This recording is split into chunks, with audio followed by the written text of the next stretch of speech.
मनुष्य को ऐसा क्यों प्रतीत होता है कि जो कुछ वह कर रहा है वही सही है? इसके पीछे कारण क्या है?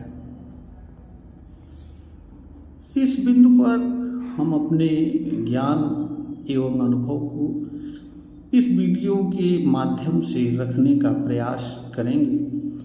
हमें उम्मीद है कि यह हमारा ज्ञान एवं अनुभव श्रोतागण के लिए मार्गदर्शन का कार्य करेगा। पहली बात तो इस संबंध में मानव समाज के पास अभी तक कोई सर्वमान्य सिद्धांत नहीं है। इस कारण से जो लोगों को उचित प्रतीत होता है उसके आधार पर लोग स्वयं के क्रियाकलाप को अच्छा समझते हैं।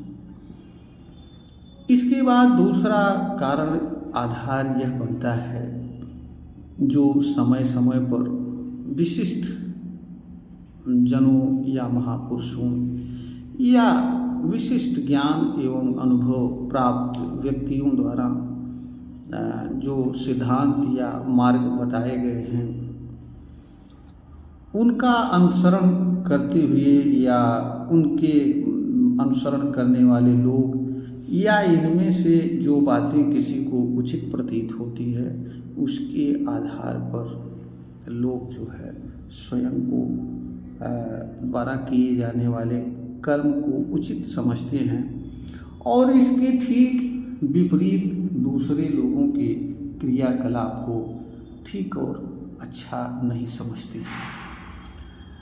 यह मानव समाज के बीच एक बहुत बड़ी समस्या है और इस समस्या का समाधान इसलिए नहीं निकल पा रहा है क्योंकि मानव समाज इस बिंदु पर अभी तक फिलहाल सर्वमान्य रूप से कोई निर्णय लेने में सक्षम है और जो भी चीज़ें बताई गई हैं जिनके आधार पर किसी व्यक्ति के क्रियाकलाप को अच्छा या बुरा उचित अनुचित बताने का प्रयास किया गया है उनमें से कोई भी ऐसा सिद्धांत नहीं है जिसको सभी लोग स्वीकार करने के लिए तैयार हों।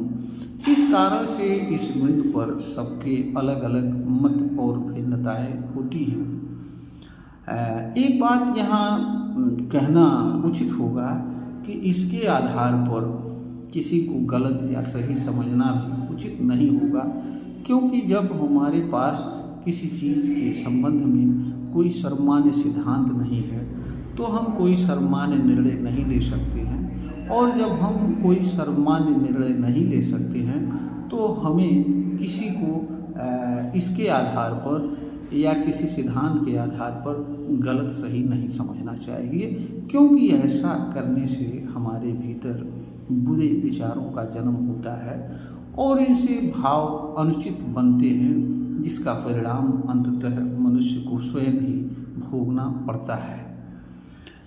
पहला जो कारण है वो है अनुकूलता। मनुष्य प्रकृति का उत्पाद होता है इस कारण से और प्रकृति अनुकूलता में कार्य करती है।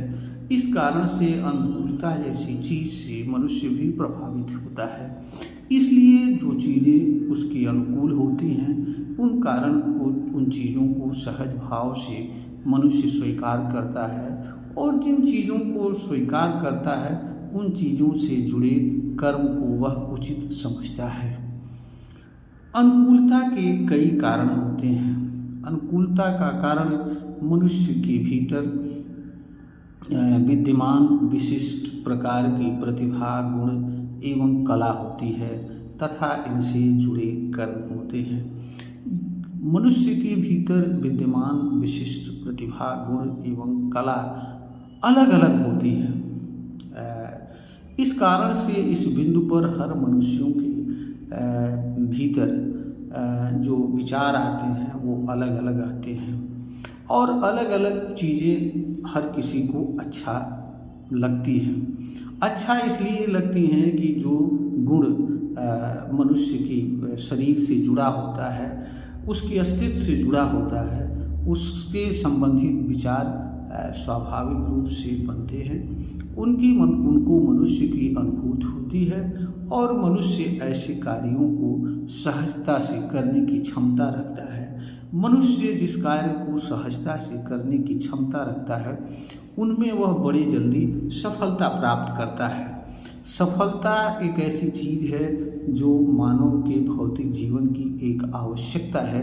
इस कारण से जो मनुष्य की आवश्यकता होती है वह भी मनुष्य को यह बात बताने में सफल रहती है कि वह आवश्यकता जनित जो भी कर्म या क्रियाकलाप कर रहा है वह भी सही है, उचित है और उस पर वह दूसरों को सुनना पसंद नहीं करता है।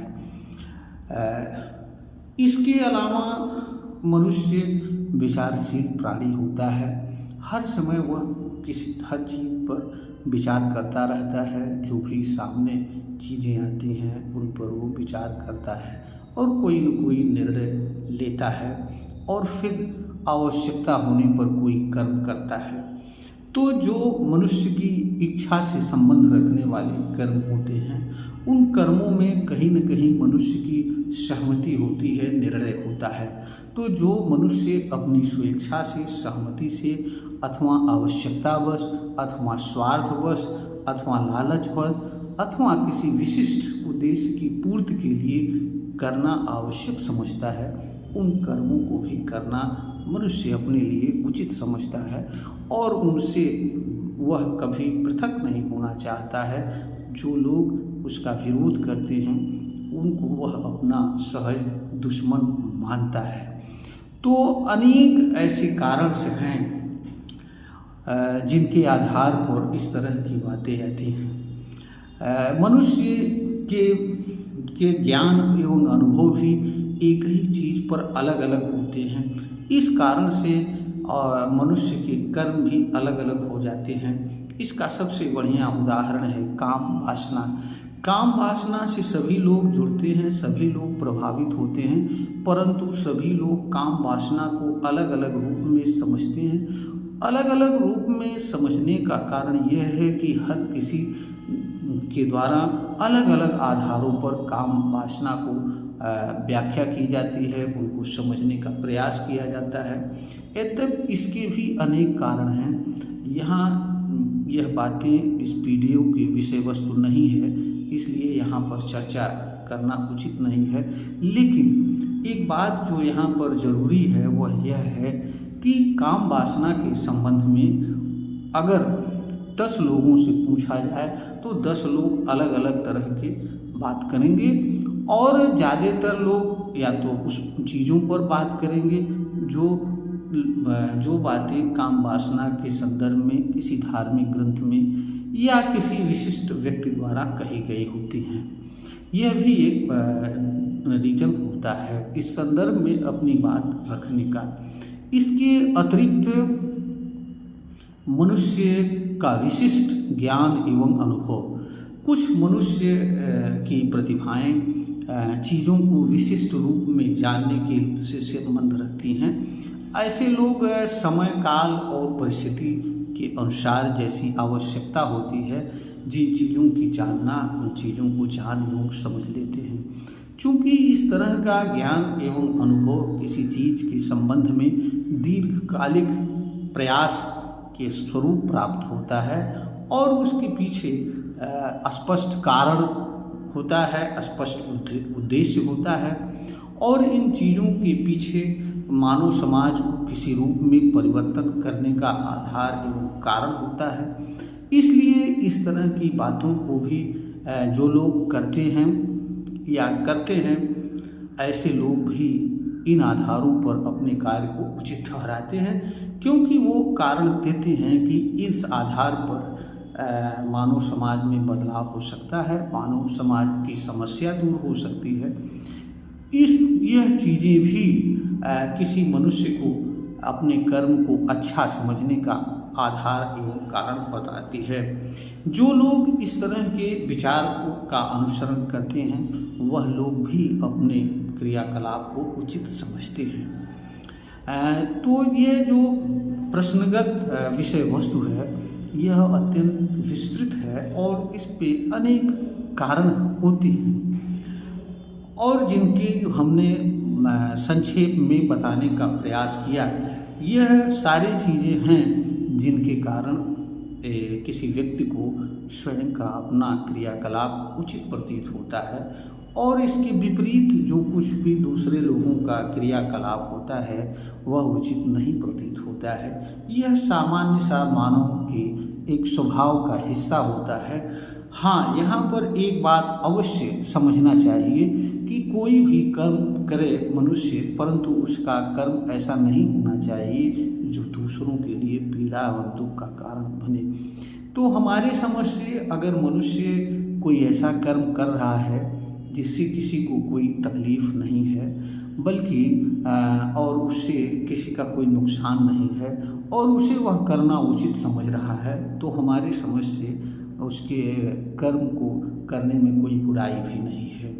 यहाँ पर एक महत्वपूर्ण बात यह भी है कि इस तरह की चीज़ों की भिन्नता के आधार पर किसी को गलत एवं सही नहीं समझना चाहिए, क्योंकि ऐसा करने से इस तरह के विचार, भेदभाव परक विचार मनुष्य के अंदर आते हैं और भेदभाव परक विचार का सर्वाधिक प्रभाव उस व्यक्ति पर पड़ता है जो भेदभावपूर्ण विचारों का अनुसरण करता है और उनके अनुसार अपने भीतर किसी व्यक्ति, समाज या वर्ग के प्रति किसी प्रकार की विचार एवं भावना रहती है।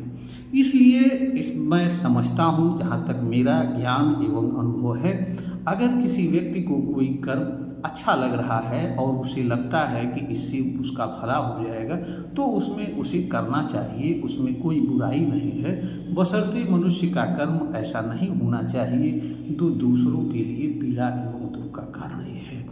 दूसरी बात यह भी है कि किसी मनुष्य को अपना जो कर्म पसंद आ रहा है वह कर्म करते हुए दूसरों लोगों के द्वारा ऐसा कर्म जो उसे नहीं पसंद आ रहा है परंतु उसे कोई पीड़ा एवं तकलीफ नहीं है, तो उसके कर्म के प्रति किसी प्रकार की अनुचित विचार एवं भावना नहीं रखना चाहिए और न ही उसको किसी प्रकार से गलत रूप में समझना चाहिए, क्योंकि जहाँ पर हमारे पास कोई सर्वमान्य सिद्धांत नहीं है, कोई सर्वमान्य हमारे पास उत्तर नहीं है, वहाँ पर हम केवल अपने ही काम को सबसे बेहतर समझें, यह भी हमारे लिए उचित नहीं होता है। जब तक हमारे पास कोई ऐसा सर्वमान्य सिद्धांत नहीं आ जाता है और जिसके आधार पर हम यह नहीं बता सकते हैं कि अमुक व्यक्ति का कर्म अच्छा है या बुरा है, तब तक हम जो कुछ कर रहे हैं या जो मानव समाज में हो रहा है या जो कुछ हमें उचित लग रहा है उसके अनुसार हम जो कुछ भी कर रहे हैं, जीवन जी रहे हैं, उसमें हमें प्रसन्नतापूर्वक जीवन जीना चाहिए।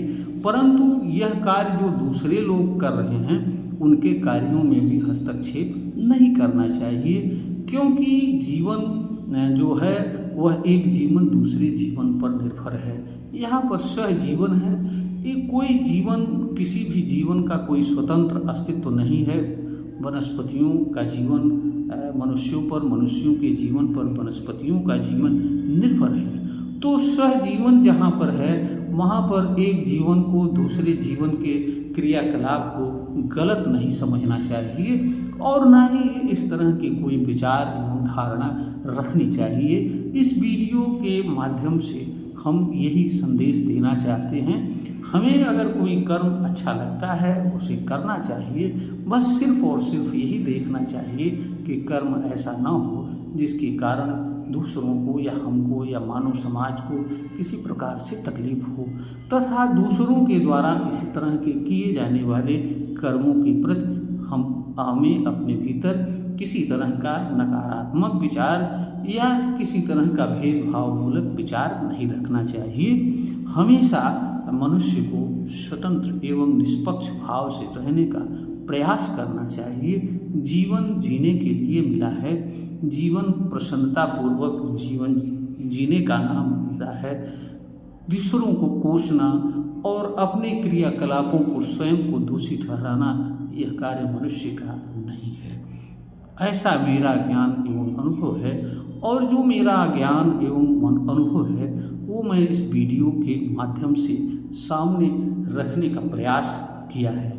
आशा है कि यह वीडियो अपने उद्देश्य में सफल होगी। इसी के साथ इस बिंदु पर हम अपने विचार को खत्म करते हैं।